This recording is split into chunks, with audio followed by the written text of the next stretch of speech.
여러분, 사상 초유로 2월 달에 추가 경정 예산, 그러니까 추경이 편성될 것으로 보입니다.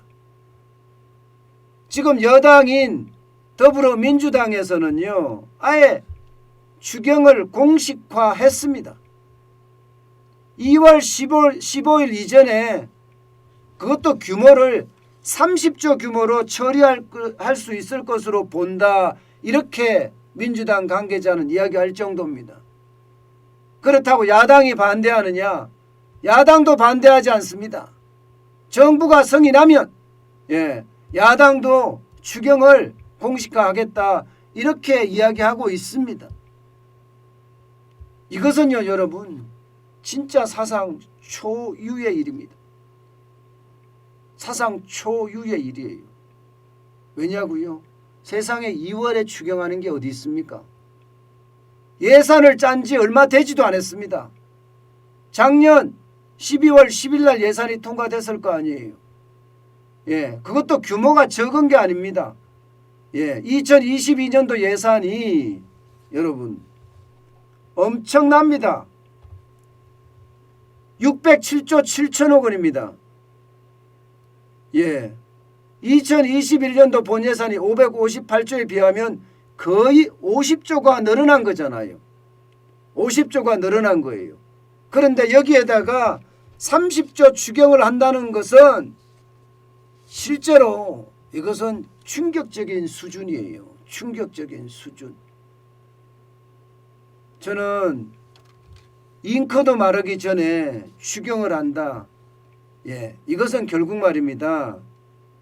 국민들에게 나라가 주는 돈에 중독돼 갈 수밖에 없다고 저는 생각을 해요. 마약이나 술처럼 말입니다. 이제 정부가 돈을 줘야 되는 것처럼 그렇게 생각하기가 십상이거든요. 지금까지 여러분 보세요. 2020년 한 번, 두 번, 세 번, 네 번 추경했죠. 2021년 2번 추경했어요. 여기다가 2022년 2월에 추경까지 하면 이게 추경의 천국이라고 이야기할 만합니다. 문제는 여러분, 이렇게 되면 대통령 선거도 끝난 게 아닌가요? 전 그런 생각이 들어요. 진짜 무서운. 2020년 국회의원 선거 때 어떤 일이 있었습니까?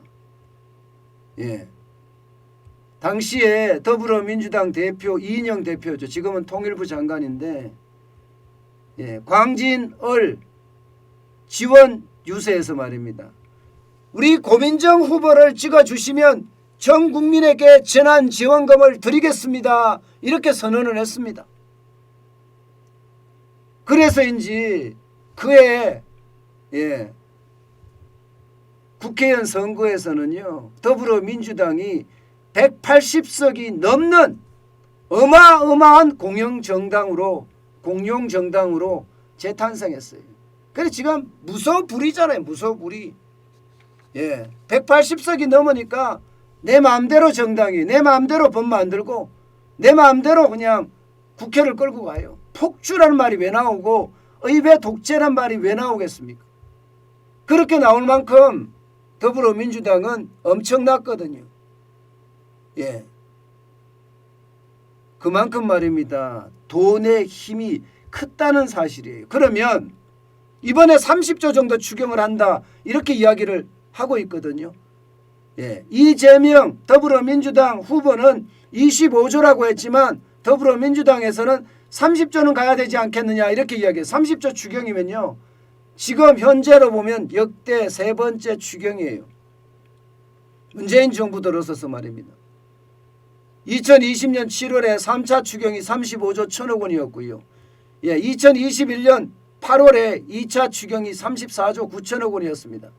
그런데 2022년 2월에 추경이 여러분 30조가 되면 3월 9일 날 대통령 선거입니다. 2월 15일까지 끝낸다고 하면 대통령 선거에 어떤 식이든 영향을 미칠 수밖에 없습니다. 그렇게 됐을 때 여러분, 우리나라는 진짜 최악으로 가지 않겠느냐 이런 생각을 할 수밖에 없습니다. 지금 말입니다. 정부가 반대하고 있기는 해요. 예, 정부가 더 이상 추경을 하면 안 된다 그렇게 이야기하고요. 최근에 소비 충격이 크지 않다 때문에 지금 추경을 하는 것보다가 기존 예산으로 충분히 할 수 있다 이렇게 이야기는 하고 있지만 여러분도 못 믿죠? 저도 못 믿습니다. 예, 달리 홍남기 경제부총리가 홍백기라는 별명이 있겠습니까? 예, 홍두삼이라는 별명도 있잖아요. 예, 앞에서는 버티는 척 하면서 나는 모르겠다 당해서 했다 이런 식으로 회피해버리는 홍남기 경제부총리 때문에 결국은 이게 통과가 될 겁니다. 바람 앞에 쓰러지는 풀잎처럼 말입니다. 납작 엎드린 게 지금 10번도 넘습니다. 10번도. 그러니 결국은 말입니다. 돈을 뿌릴 수밖에 없는 그런 상황이 될 거라고 저는 생각합니다. 문제는 경제적으로 봤을 때 말입니다. 이게 시장에 저는 어마어마한 충격을 줄 수 있을 거라고 생각을 합니다. 안 그래도 지금 예산이 엄청나게 많았다고 제가 말씀을 드렸잖아요. 작년보다가 50조가 더 늘었습니다. 여기에 추경 30조를 한 100, 거의 80조를 더 뿌리는데 돈의 가치가 그대로 유지할까요? 돈의 가치가 유지할지 못할 거라고 저는 생각합니다. 안 그래도 통화량이 넘칩니다. 시장에. 지난 10월 기준으로 봤을 때 3,550조 6천억 원이에요. 여기다가 지금 만약에 추경 예산까지 또 들어간다고 하면 이제는요 점점 터키처럼 닮아가는 것 아니냐, 그러다가 베네수엘라로 가는 것 아니냐 이렇게 생각할 수밖에 없는 그런 상황입니다. 여러분, 저는 무조건 이렇게 돈 뿌리는 거 이거 있잖아요. 어떤 식이든 막아야 됩니다. 이거를 안 막고 계속 동조하는 야당도 진짜 포퓰리즘의 극치라고 이야기할 수 있어요. 이게 여러분 결국 나라가 점점 망조로 들어가는 형국이 될 겁니다. 만약에 국가 부채 비율이 계속 늘어나서 지금 이대로 가도 50%거든요. 지금 30조까지 더하게 되면 또 국가 부채 비율이 늘어납니다. 늘어나는 만큼 국제 신용평가 기관들은요 대한민국의 신용 등급을 떨어뜨릴 수도 있습니다. 올해가 굉장히 위기인 해예요. 위기인 해. 그런데 이런 위기인 해에 신용 등급까지 떨어지면 그것은 경제 참사가 일어날 수도 있습니다. 경제 참사가. 물론 자영업자 지원해야죠. 방법이, 자영업자를 지원하는 방법이 국고를 털어서 돈을 내주는 것만 지원하는 방법이 아니에요. 지금 기존 예산을 합리적으로 조정하는 방법도 있습니다. 합리적으로 조정하는 방법도. 670조니까 670조 7천억 원이니까 작년보다가 558조였잖아요. 50조가 더 늘어났으니까 충분히 조정이 가능할 거라고 봅니다. 여기에다가 지금처럼 자영업자들을 꽁꽁 묶으면 안 되는 거죠. 사적 모임 5인 이상 4인까지만 모임하게 하죠. 여기다 저녁 9시 10시까지밖에 일을 못하게 합니다. 바로 이런 걸 풀어줘야죠. 이런 걸 풀어줘서 저는 자영업자가 장사할 수 있게끔 해줘야 된다고 생각해요. 장사할 수 있게. 아니 그러면 자영업자가 모이는 곳에, 자영업자들이 있는 곳, 그 가게에서만 코로나가 나는 건 아니잖아요. 지금 여러분들 중에는 지하철을 타고 가고 계시는 분들도 있을 거 아니에요. 지하철도 빼곡합니다. 버스는 어떻습니까? 버스도 빼곡해요. 지금 대통령 후보들 따라다니는 그 주변도 진짜 빼곡입니다. 난리도 아니에요. 바로 이런 것부터 수정하는 게 더 낫지 않아요? 이런 것부터. 자영업자 장사 못하게 막는 것보다가 대선 후보들 따라다니면서 진짜 많은 확진자들이 날 수도 있을 거예요. 그런데 단 한 번도 그런 이야기는 안 나와요. 자영업자를 지원하려고 그러면요, 기본적으로는요, 방역 통제를 풀어야 되고요.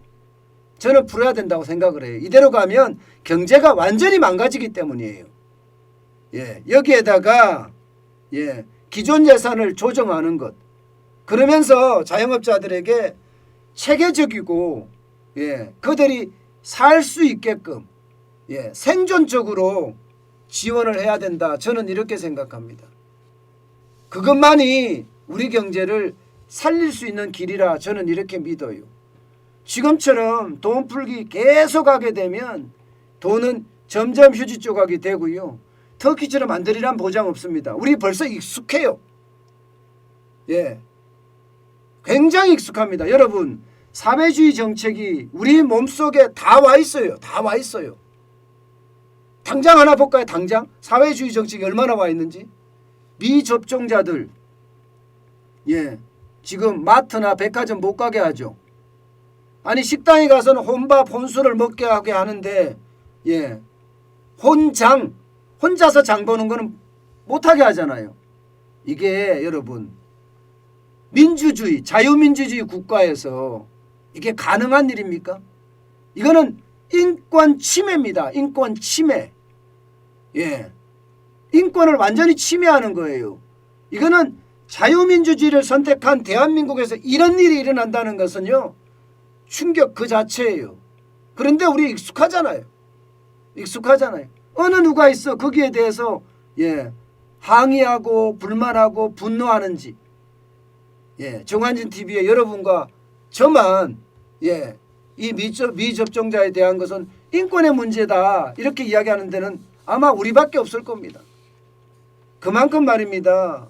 우리는 익숙해져 가요. 그게 문제입니다. 사회주의에 익숙해져 가다가 결국은 공산주의가 된다니까요. 인권까지 무시하는 나라가 됐어요. 인권까지 무시하는 나라가. 그러면 언제든지 대한민국은요, 공산주의로 저는 갈 수 있다고도 생각해요. 일당 독재도 일당 독재. 중국처럼 말입니다. 아니면 저기 터키나 베네수엘라처럼 말입니다. 저는 그렇게 가는 걸 막고자 이렇게 새벽부터 나와서 여러분들에게 이야기하고 있습니다. 이게 우리가 선이 뭔지 후가 뭔지를 정확히 알아야 됩니다. 자영업자들 굉장히 어려워요. 그러면 이게 2년 동안 최악의 상황을 지금 계속 오고 있습니다. 그러면 장기 침체로 진짜 자영업자들 어려웠을 거 아니에요. 거기에 대한 정부의 어떤 체계적인 정책이 있었어야 돼요.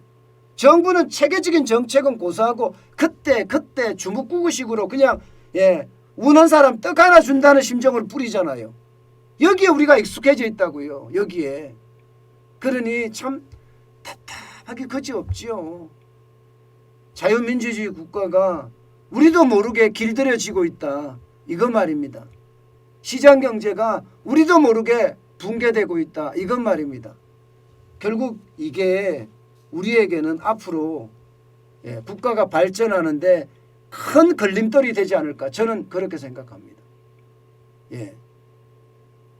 약자를 보호하고 취약계층에게 뭔가 하나 더 주고 공감하는 부분이에요. 그런데 지금처럼 그냥 뿌리기 식으로 뿌려서 재정에 대한 중독, 술 중독, 알코올 중독이나 게임 중독이나 도박 중독처럼 중독을 더 강화시킨다면 대한민국의 미래는 저는 끝이라고 생각합니다. 그만큼 추경하면서 돈 뿌리고 선거 앞두고 돈 뿌리고 이런 것은요, 나라를 완전히 망가뜨리는 그런 최악의 상황인데, 그런데도 참 답답하다는 말씀밖에 못 드리겠네요.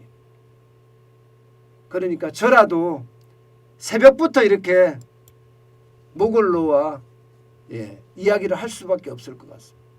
앞으로도 더 열심히 일하겠습니다. 지금 우리 경제가 망가지는 거 도저히 눈 뜨고 볼 수가 없어서요.